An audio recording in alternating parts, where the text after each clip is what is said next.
So if you're a Lego Star Wars fan, you've probably heard this talk about a Lego boycott recently, and that has to do with the new summer wave that Lego just released for Star Wars. Now, it has to do with basically review bombing, which is kind of what we do to movies that um, we're totally against, such as Snow White. It got review bombed after it was a complete abomination to what Snow White was. Well, it's happening to Lego Star Wars now, and people are literally starting to see these sets already on sale like a week after they've been on the store shelves.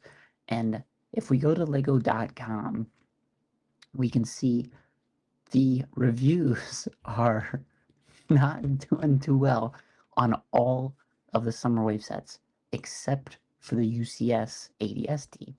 I just want to go through a couple of reviews here because it's kind of funny to see what people are actually saying. This guy says, so where do I begin? We've gone from battle pack that is essentially double the price of a regular pack and a semi-decent spider droid with 3 super battle droids. This has to be a joke. And next, the waist capes, or lack thereof. Where are the waist capes, he says.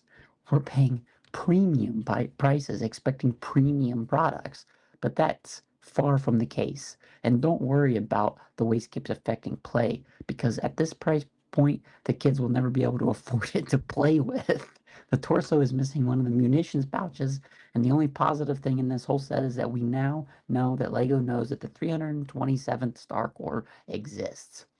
Disappointment, disappointment, ruined by price. Price is not cool. I mean, people really just are not liking these price points from LEGO.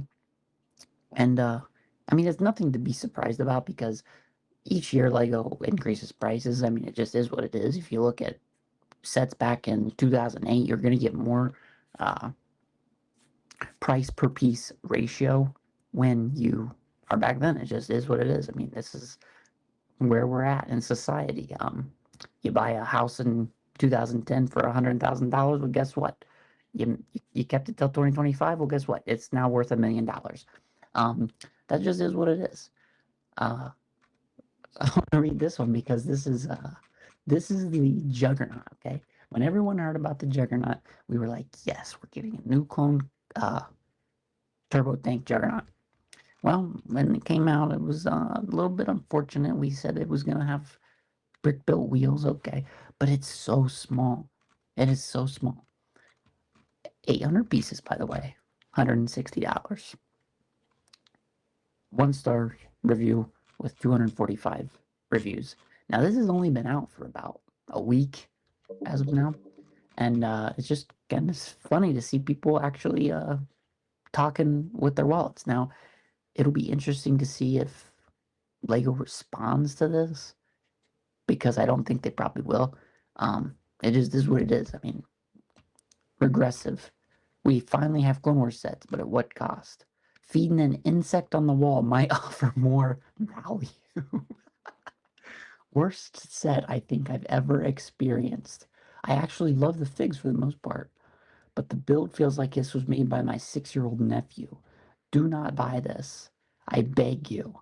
LEGO needs to know that the community is fed up with this crap. Tiny tank. Tiny tank. I mean, people just overprice terrible quality. And that's the whole point of this is that it's not just that it's overpriced and you still get a good set. It's that it's overpriced and it was a piece of crap. You had people, I'm not gonna name names, but they reviewed it. A couple people, the Lego ambassador people. They said, "Oh, this is great. I don't see a problem with this." People were saying there's a problem with the build quality, and they shake it around and they roll it across their thing, and there ain't no problem with it. Okay, well, you're not testing it the right way. How a kid or anyone else is going to pick it up. When you pick this set up, okay, when you pick this set up by this part of the set here, it literally comes off. Like, and it's not supposed to come off.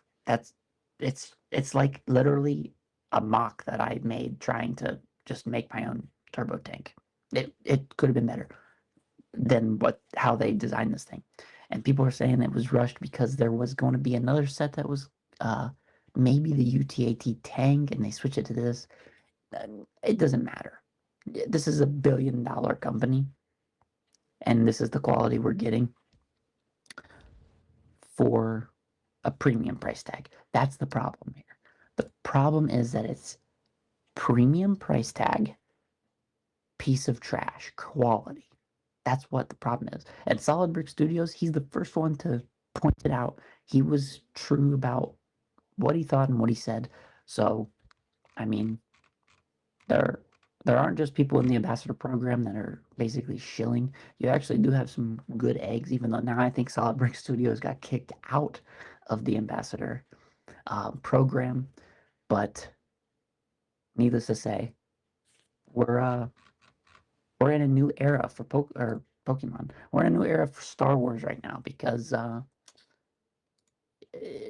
review bombing has begun. And hopefully people talk with their wallets and not just all talk, and that maybe we won't have to get a $45 set in the future, because the thing is, we used to get $20, $15 battle packs. Those used to be the battle packs. The battle pack was a small add-on that you could add to a bigger world that you're building, bigger sets that you have. Now the battle packs have become a premium quality item, not premium quality, premium priced item for a little droid and a walker for $45. This shouldn't be called a battle pack. This is just a military battle on some world. This isn't a battle pack. Battle pack adds to a bigger build. This is a bigger build as it's priced. It just is what it is. Then you had the Force Burner that came out, review bombed.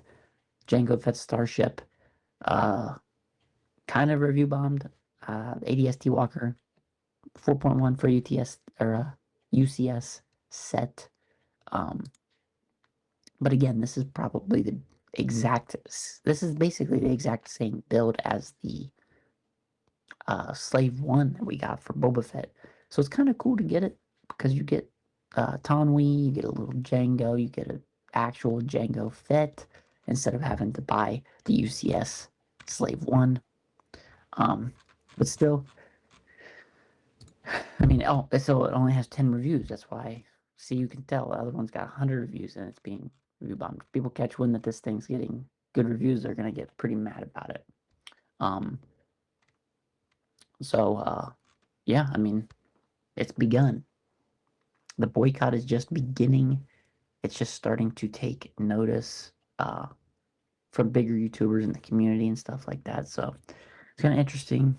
It's going to be interesting to see how this all shakes out, and if anything comes from it. Yeah, this is what it is. I guess premium price tag, crap quality. That's the theme of today.